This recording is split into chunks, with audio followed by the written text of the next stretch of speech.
I'm really, really good. The weather is not so nice, but the mood is good.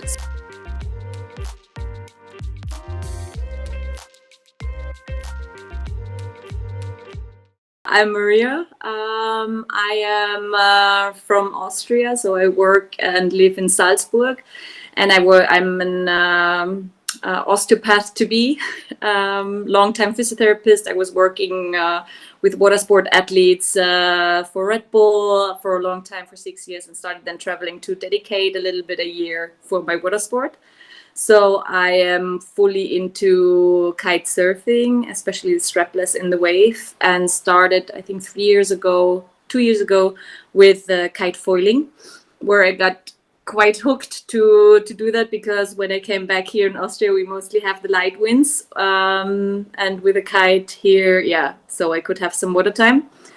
I'm married to Mary Vonk, which is one of the windsurfers, and because we're there a lot of times in Holland on lakes or in Garda, for me there the kite surfing is not that interesting, because we have a little dude who is now 2 years old, and always when we're in Garda I would have to go on a boat, and I also have some clients now there, so I work, I have the little one, Jordi has to be on the water.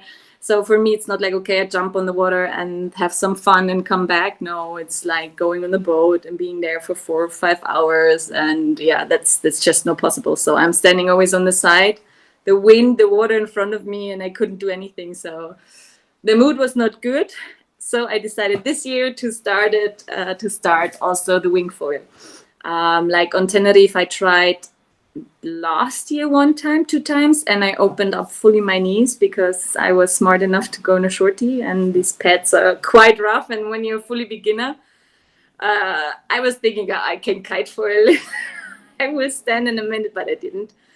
And then I lost it a bit, but this year I was like, okay, no, I dedicate our Garda time to really go into the wing foiling. And yeah, as soon as I was flying, I could use all of that, what I know from from the kite foiling into the wing foiling, and yeah, now it got me hooked. And every time we're in Garda or on a lake in Holland, I'm not even touching my kite foil anymore, to be honest. So there, it's like just the wing foils.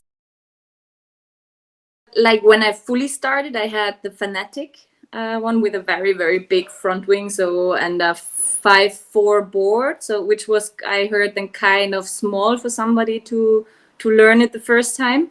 And I was really a bit like, yeah, I can do it, I can kite foil, but I didn't realize that you really have to balance on the board. Like this was mostly the thing I really had to learn, because with the kite you always have a little bit the pull up boards, and which gives you much more stability. So there I really had to learn it a lot. And yeah, there I had, I think, also a 90 mast and 1,800 or something, 1,600 from the Fanatic, which was super heavy. Like super heavy, and especially when you begin. Like one time I really ended up quite downwind, and I had to carry the board back to the DPC in Torbole. And yeah, that was not so nice to be there. I was done after that. Like Yodi was like, you wanna go out again? I was like, no, I just need some chocolate and to lay down. I can't anymore. So yeah, then I started to use the F4, and I just, in carrying the board up, I was like, oh my God, if I end up now downwind, I don't care. Like I can carry it, it's no problem, because it was such a difference just in the weight. And also when you want to come out of the water, I don't know if it was my skill, but I also had the feeling that everything is just smoother and lighter than than with the one before. 1,400, and it was very forgiving, because I didn't still know like how to position myself right on the foot. How is it like on the foil? Yeah, you always have the 2 options from the kite and the board, but there it's a bit more, you stand on the board, so you have to balance it and have to feel the foil much more, and every little detail is like immediately going on the foil. And that one, like the 1400, was very forgiving. Like I knew I can balance it out and it doesn't jump out. So it was, yeah, really stable. And also in very choppy waters like you have in Garda, it was really, really nice, like nice to start. And yeah, then I created some speed, and then I needed a new one. Like just another one to go a little bit more into the faster lines, because that is really nice and smooth to ride. And also it was very nice, this little mini waves, let's call, like to start there, to go in, it's really dragging you, but mostly the waves are then a little bit faster than you are.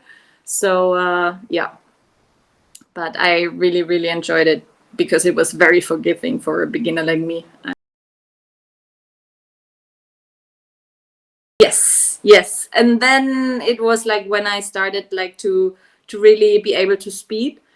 I remember it was the 1 hour classic race in Garda, and my parents were there. So Jordi and me could be on the water. He was racing, I was on the side, and I was really like, okay, I also now want to go through the whole lake, and it's not like a little locomotive. Like, no, I want to be like an ICE and just go straight. And it was really, really a difference, especially when I changed, because then it's like when you create speed, you want to be faster, and you want to be faster, and you want to be a little bit more fast. And but especially when I changed it, it was really nice. Like I could go smoothly, I had a nice speed, and still you don't lose any control, especially with this, all of these little, little waves and currents. Like it's going smooth like a knife, it just cuts through. So it's really nice. And the one thing was then also like I had to be a bit more exact, especially in the turns. Like I really had to take care, where is my position, how do I do the jibe. So there I felt like, because my jibes were going really smooth, and then I changed it, and then it was really like a little bit more to the front, a little bit to the back, and there it was reacting just a bit faster. So but after 3-4 turns you get used to it, and yeah, it's really nice. Let's say like with the other one, it was like really slow and smooth, and the other one keeps the speed. So I kept the speed, and if I was in a nice position, it was going whoop. And with the bigger one, it was more or less, I could go up a little bit, and it was more, yeah, like a little bit of a smoother, slower ride to adjust. And that one is like, especially now that I can turn, let's say 90% of the time, it's, and you keep the speed, like it's going and you keep on going again. So you don't have to pump a lot, like especially when there is light winds. So when you create the speed, and I learned that from the downhill mountain biking, and in everything I do, speed is your friend. So and that you really can feel with this wing, like.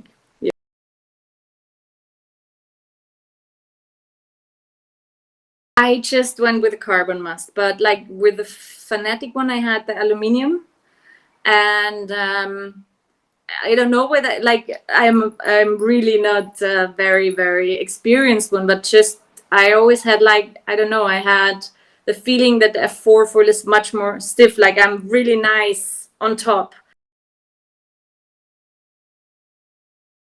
Yeah, that's Garda.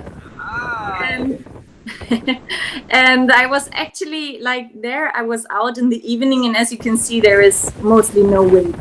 Like there was really absolutely no wind anymore. And there I was with a 1400. So Yuri was like, please take the bigger one if you go. And first I was really just waiting, and I was again very much downwind. I already prepared myself like, okay, either some guys is coming with the boat or I have to run again. And there was one gust, like one really nice gust, and I came up and I went up. I even did a jibe so that I don't come down, and that's when they came. Like there I was already on the height again of the DPC, and they came with the boat, and also Yori was like, the fuck, there is no wind and you're flying. And I was like, I'm the king. No, that was the 1400. Yodi was really, you need, if you want to go out, you need that push, and it has to keep you a little bit up. And yeah, I was very happy because I really, like, I feel it in the pumping, the 1400. like you pump, and if you like have this, boom, you go up, like you really feel it, how it's coming, and you just have to go with it, a bit coordinative. And with the 14, like with the 1250, you have to do a bit faster, and then you have to see that you come into the speed. So, and this one is like, boom, you fly, and the 1215 is like, okay, when you have the speed, you can go. But that was amazing because nobody was flying and I was flying.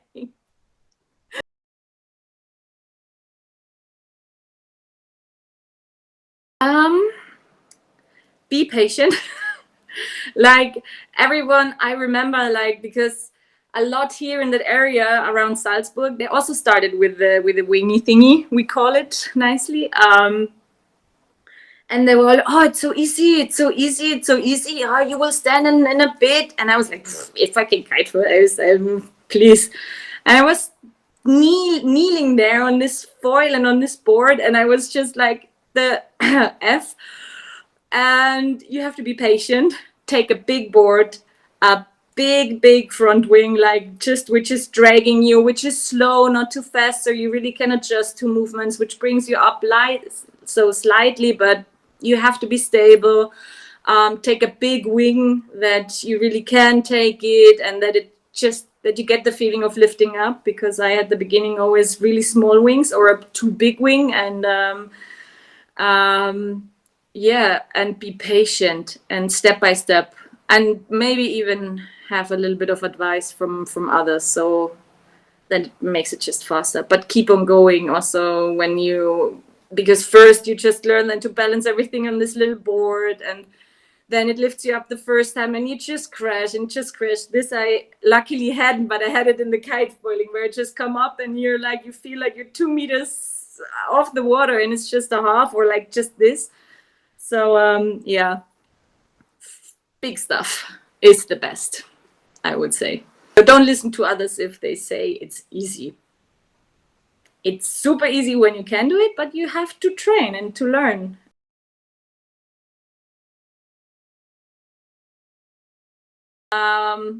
There was the same day. It was like here also, you see, it was really very light wind, and I was starting to learn this pumping, like while you're driving, that you can still create the speed. And I think I struggled a bit there. I don't know, like, but I kept on flying, and I always could keep it up again and keep it up. And so that was really nice to learn this, creating the speed you need, that you just can go also when there is absolutely no wind or almost no wind. So to get up, you need a bit. But yeah, that was also Garda.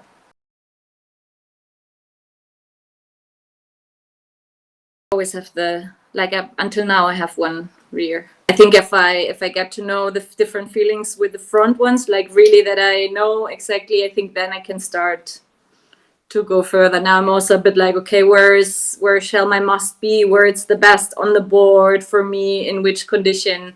So yeah, like a lot of people just go, but I think I have this from Jordi. I love to test how the equipment is going the best, and how it just gets out the best potential of every condition, so that you're becoming like better and better and better, and especially also safe. At the beginning, I fully put it in the middle, and then I remember that I had the gear from Sarah Jackson one time, like the wingy thingy stuff, and she was like, I want you now to really fly. So she put it a bit more to the front. Yes, so she put it a bit more to the front, and I was it was a bit too much, so I always had the feeling I'm standing like this with the board, and I always have to bring the pressure in front. So now I really know, okay, if it's really strong winds, I put it a little bit more in the back, because then I'm much easier to bring it down again. And if I'm like, okay, today I really want to speed, I want to be fast out of the water, I position it a little bit in front. So I hope I don't have now a worm in my brain, but I think I did it like this.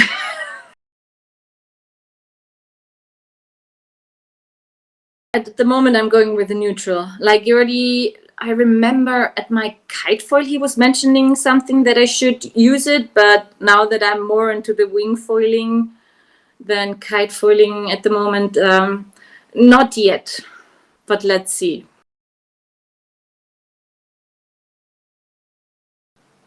Oh God, if you're new into the wing foiling, wear a helmet at the beginning. Yeah, and be patient. And even maybe buy at the beginning some really used board, and one wing actually is enough if you know how to. Yeah, for sure, with when you have two, it's always nicer, but buy one setup, try it, and then when you stand with a big front wing, and if you feel safe enough and you start feeling differences, like, oh, I would like to be faster, I would like to be more having a push in my jump so I can do the freestyle, or I want to go with the wave so I need more of there or something, then you can adjust. But at the beginning I would be like, build up the base and go from there. And I think the F4 has there quite of a nice yeah, not playground, but nice setup that you have this. It's like it's growing with you, and this is very nice. So it's not just like, okay, here's everything, or here's just this one setup, it's ours, and you go. No, you can adjust, you can learn, you can find your favorite setup, and it's very, very good if you have to carry your stuff for long, especially at the beginning. So, and just because it's carbon, it doesn't mean that it's easily to break. I think a lot of people, they are like, oh my God, yeah, it's light, but it's breaking. And I'm always telling them, yeah, but I had the aluminium and it was not more stable. It was just like an anchor, but an unstable anchor a little bit. Like you feel the weight fully. So maybe that's why I'm also lifting up then easily, also when I have a smaller front wing than others, because you just have this, I don't know, this lighter but more directional power. So this don't be afraid. Thank you for having me.